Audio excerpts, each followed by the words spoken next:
One rank one pension, ये मुद्दा काफ़ी साल पुराना है और क्योंकि ये डिफेंस मिनिस्ट्री से रिलेटेड है, इसलिए वैसे तो मेरी कार्यशैली, मेरी कार्यभाषा और मेरी मातृभाषा गुजराती है, पर क्योंकि ये डिफेंस से रिलेटेड है और मेरे साथ इस बात की इन्फॉर्मेशन देने के लिए विशाल भाई आज हमारे साथ है, उनके कहने पर मेरा ये आज का एपिसोड मैं हिंदी में शूट कर रहा हूँ।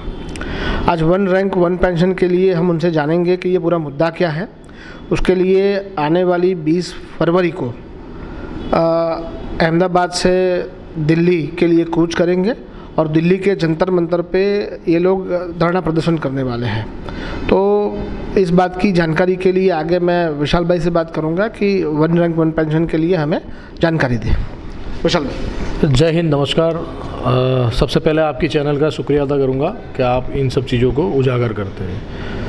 अब मेरा नाम है, रिटायर्ड सैनिक हूँ मैं इंडियन आर्मी से, विशाल वाजा मेरा नाम है। OROP, ये आप लोगों ने कई बार देखा होगा, न्यूज़ वगैरह में नीचे हेडलाइन में आता है OROP के ऊपर बात हुई, ये हुआ। OROP क्या है? वन रैंक वन पेंशन जो है, जहाँ तक जितनी जानकारी मुझे है मैं समझाने की कोशिश करूँगा। ये मुद्दा एक ऐसा कई सालों से जो है लटका हुआ है और इसके ऊपर राजनीति खूब चलती है।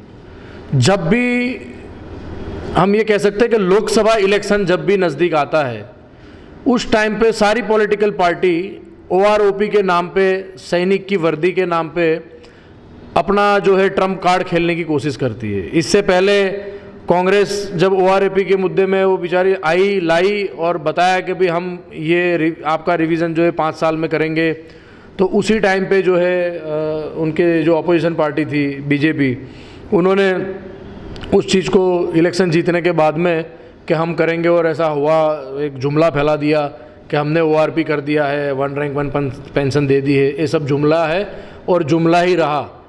अब जो है सारे सैनिक जो है हिंदुस्तान के, अभी हम एक ऑर्गेनाइजेशन है डिफेंस वेटनर्स ऑर्गेनाइजेशन, हम इसमें सारे सैनिक जो है, रिटायर्ड सैनिक, इसमें कोई ऑफिसर रैंक का आदमी नहीं है, ये सारे मिलके हम जंतर मंतर पे 20 फरवरी 2023 को इकट्ठा हो रहे हैं। तो आप अंदाज़ा लगाइए, ये सब चीज़ें मेरे ख्याल से क्यों न्यूज़पेपर में, न्यूज़ चैनलों में नहीं आ रहा है, ये एक चिंता का विषय है। क्योंकि जिन लोगों ने 62 और 65 और 99 जैसी लड़ाइयों में अपना योगदान और बलिदान दिया है, उनके परिवारों को भी आज पेंशन मिलती है। तो कहीं ना कहीं उन सब के साथ भी एक छलावा, एक धोखा सरकार रचने जा रही है, ऐसा कह सकते हैं। इन्होंने एक परिवार में 2 भाइयों को लड़ाने का काम किया है।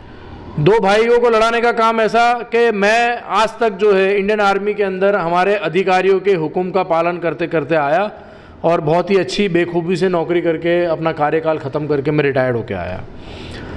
आज जो है ऐसी सिचुएशन पे लाके खड़ा कर दिया है कि अफसर साहिबान जो है उनको वन रैंक वन पेंशन पे कोई ऑब्जेक्शन नहीं है, कहीं पे भी न्यूज़ में या उनकी तरफ से, उनके संगठन की तरफ से, अफसर के जो संगठन होते हैं उनकी तरफ से कहीं पे भी उनका कोई ऑब्जेक्शन जाहिर नहीं हुआ, ना ही आया है। बल्कि ये आता है कि भैया आप लोग क्यों ये सब कर रहे हो, जंतर मंतर पे जो दिया है, पहले वालों ने तो कुछ नहीं दिया था, ये ऐसा है वैसा है, ऐसा, ये सब चीज़ें आ रही है।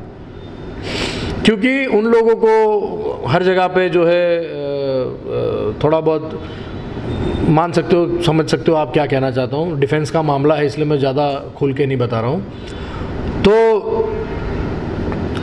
2 भाई मतलब के रिटायर होने के बाद में मैं, हमारे जो अफसर साहिबान हैं, आज उनको सारी चीज़ें वन रैंक वन पेंशन में जो है बढ़ा के दे दी गई, क्योंकि उनकी स्ट्रेंथ कम होती है। मैं आम पब्लिक को समझाना चाहता हूँ कि अफसर जो होते हैं वो एक जवानों की संख्या में, सपोज मानो कि एक पलटन के अंदर 800 लोग हैं, तो उसमें एक कर्नल की कमांड होती है ना, और बच्चे कुचे 7 से 8 ऑफिसर होते हैं, तो 1000 पे 8 ऑफिसर होते हैं। तो ऑफिसरों को इन्होंने कुछ एक पैसा ज़्यादा दे दिया OROP में, जो परसेंटेज में जाना चाहिए, सब कुछ बराबर होना चाहिए। ऑफिसर के लिए भी उतना ही अधिकार है जितना एक जवान का अधिकार है। ऑफिसर भी वही राशन खाता है जो एक जवान खाता है। ऐसा तो है नहीं कि भी जवान घास फूस खाता है ना? तो पेंशन के अंदर भेदभाव क्यों? ऐसा तो है नहीं कि अफसर को जो है इंजेक्शन में 10 ml लगाया जाता है, कोई भी इंजेक्शन लगाया जाता है दवाई का, तो और जो जवान होता है उसको जो है सिर्फ 2 ml लगाया जाता है। ऐसा तो नहीं है। अगर एक बॉडी को जिसने अपनी ड्यूटी की है, उस बंदे को रिटायरमेंट के बाद में आप एक आदमी को ज़्यादा फैसिलिटी दे रहे हो, एक आदमी को कम फैसिलिटी दे रहे हो, एक आदमी को ज़्यादा पैसे दे रहे हो, एक आदमी को कम पैसा दे रहे हो। मानता हूँ एजुकेशन की वजह से वो ऑफिसर में गया, एक बंदा कम एजुकेशन की वजह से वो ORS रैंक में गया।